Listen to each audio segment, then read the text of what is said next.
Сәлем достар, бүгін орыс тілі алфавитін қалай тез жаттауға болады екенін бөлісетін боламын. Орыс тілінде жалпы 33 әріп бар.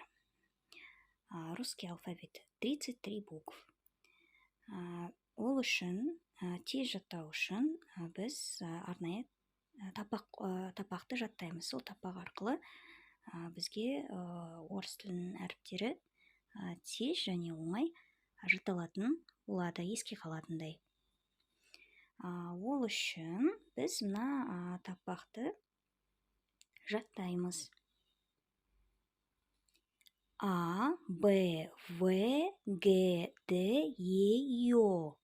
Как здоровье, друг твое?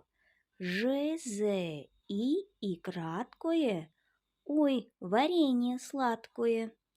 К, Л, М, Н, О и П едут в поезде купе.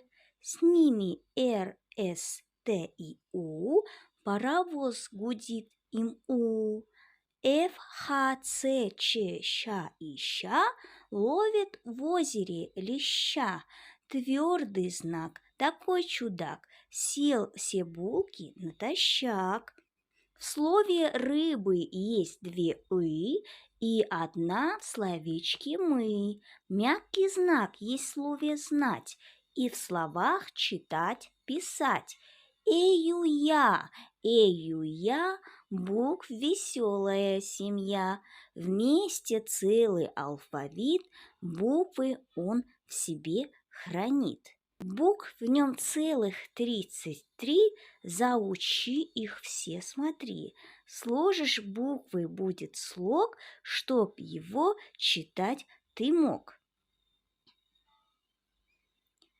Егер де қазақша алфавитпен салыстыратын болсақ, қазақ алфавитінде 42 әріп бар. Ол үшін 9 әріпті қосу керек, е? Ғ, О, Ө,